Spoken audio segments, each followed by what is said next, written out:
Bom dia, estou aqui hoje para apresentar o trabalho de Machado de Assis, Releitura da Causa Secreta.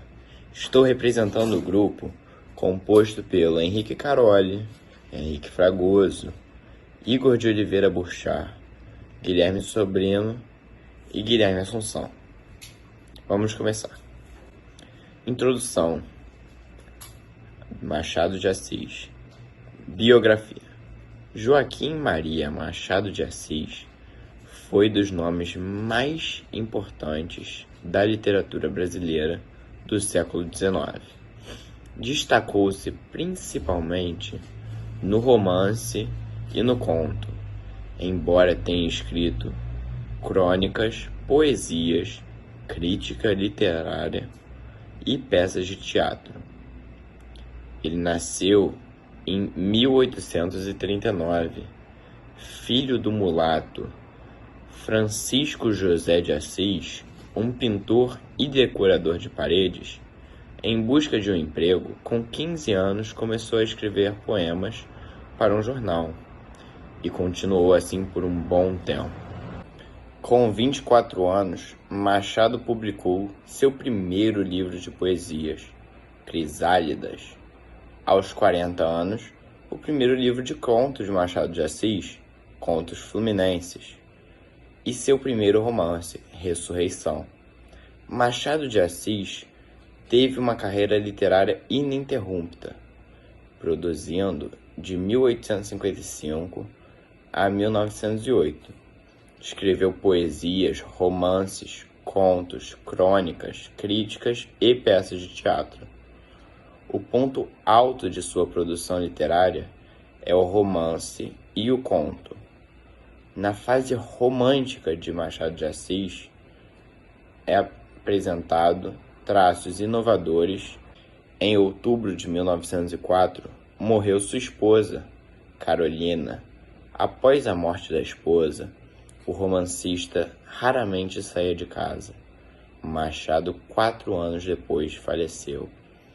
Em seu velório, compareceram as maiores personalidades do país. Contexto histórico em que viveu e escreveu as suas artes. Tem origens humildes. Seu avô era um escravo. Chegou a ocupar o cargo de diretor-geral da Viação da Secretaria da Indústria, Viação e Obras Públicas.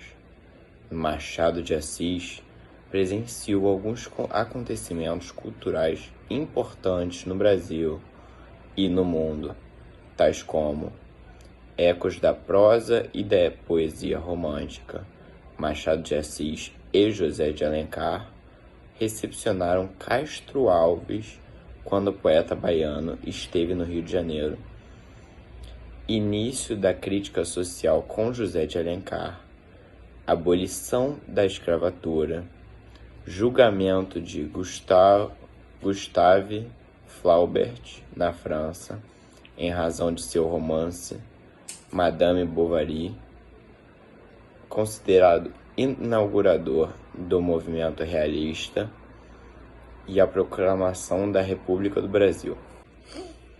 O conto começa apresentando um cenário de silêncio tenso, onde são apresentadas as 3 principais personagens, sendo elas Garcia, Fortunato e Maria Luísa. Logo em seguida, Machado leva o leitor ao passado em forma de flashback, contando como Garcia e Fortunato tinham se conhecido, para poder entender a origem de onde tudo começou. Em relação à complicação que acontece na narrativa, o clímax do conto ocorre quando Garcia encontra Fortunato sentado a uma mesa, sobre a qual havia um prato com líquido flamejante, e em suas mãos segurava um barbante que prendia um rato pela cauda. Fortunato estava lentamente cortando as patas desse rato e o banhando em fogo a cada pata que era cortada. Garcia, horrorizado, pede para que matasse logo o rato, mas Fortunato estava se deliciando com o sofrimento do animal. Nem raiva nem ódio, somente um vasto prazer quieto e profundo, é a passagem do livro, né? Após o show de horrores, Fortunato tenta se mostrar enraivecido ao rato, que tinha, segundo ele, pegado documentos importantes, mas Garcia pensa que aquilo evidentemente era apenas um teatro para tentar justificar as suas ações, né? Mais uma vez a personalidade forte do Fortunato se mostrando, né? Ele tenta aí dar uma justificativa para ele estar torturando o rato, para ele estar se deliciando com o sofrimento alheio. E o desfecho da narrativa, Maria Luísa morre devido a uma doença que, mesmo com vários esforços médicos, muito dinheiro e muitas pessoas tentando ajudar, não foi possível ela ser curada. E Garcia parece ser quem mais fica abalado, porque ao decorrer da história ele cultivou diversos sentimentos amorosos por ela.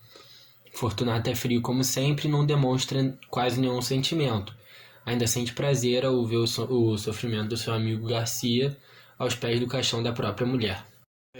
Eu vou falar agora sobre aqui os personagens da narrativa, né? No conto A Causa Secreta, os personagens têm umas personalidades muito diferentes. A personalidade que mais se destaca é a de Fortunato, porque ele é uma pessoa muito fria e sádica, e a gente percebe isso em diversas cenas da narrativa. A personagem principal, Garcia, demonstra um caráter um pouco mais amigável, porque assim como Maria Luísa, ela mostra empatia, amor ao próximo e um certo desespero ao ver o Fortunato desejando o sofrimento alheio, né? Coisa que a gente pode ver, por exemplo, na cena do rato. Nesses dois trechos, percebe-se a reação dos dois ao ver Fortunato torturando o rato. Tem uma passagem que diz isso, que na sala disseram-lhe que Fortunato estava no gabinete e ele caminhou para ali, ia chegando à porta no momento em que Maria Luísa saía aflita. No momento em que Garcia entrou, estacou-se horrorizado. Isso mostra aí a personalidade muito forte de Fortunato, né? Quanto ao narrador da narrativa, o narrador ele é onisciente. Durante o conto ele narra com um teor de análise, né? O que é muito característico de todos os contos aí desse livro de Machado de Assis. E ele faz uma análise psicológica, né? Uma vez que ele caracteriza e descreve as ações de Fortunato, tentando explicar seu sentimento, né? E o sentimento das outras personagens. E a partir dessa análise, mostra-se que apesar das atitudes boas de Fortunato, ele tinha intenções erradas, o que descaracteriza sua bondade. O espaço onde o conto ocorre é bem determinado. Ocorre num ambiente urbano, em Catumbi, no Rio de Janeiro. Especificamente, é no Teatro São Januário, na rua perto do teatro, na casa de Garcia e na casa de Fortunato. E dentro desse último lugar citado, é importante frisar o gabinete e a mesa da sala. O tempo do conto também é marcado, porém não é tão específico ou assertivo. É só dito para nós os anos em que ocorrem as coisas. Por exemplo, indo de 1860, quando Garcia estava na escola, até 1861 e 1862, onde Garcia já tinha se formado na medicina. O texto A Causa Secreta conta o laço entre Garcia, Fortunato e a Maria Luísa. E esse laço se destaca pela frieza e pelo sadismo de Fortunato, de como ele ganha prazer no sofrimento alheio. E isso é uma característica que deixa os outros personagens bem perplexos. O caráter sádico de Fortunato fica claro no trecho em que diz: Fortunato, a porta, onde ficará? Saborou tranquilo essa expulsão de dor moral, que foi longa, muito longa, deliciosamente longa. O sadismo, que é fortemente abordado nesse conto, está presente inúmeras vezes no mundo. Pode ser hoje ou antigamente, na Grécia e na Roma, ou como é hoje em dia, em atentados terroristas ou até mesmo em lutas como UFC e boxe, onde existe um grande fluxo de capital. Comparando o sadismo ao antigamente e a hoje, podemos ver algumas semelhanças, como por exemplo, antigamente era na forma dos coliseus, romanos gladiadores lutavam até a morte para o entretenimento de uma plateia grande, e hoje em dia nós temos o UFC, um esporte em que dois homens lutam até um se render ou ser nocauteado para o entretenimento de uma plateia. Esses exemplos mostram que o sadismo existe até hoje. Talvez não tão forte como em Fortunato, porém, também é óbvio que não é uma ideia de hoje ou de ontem. É uma ideia que existe há anos, como exemplificado pelos gladiadores em Roma.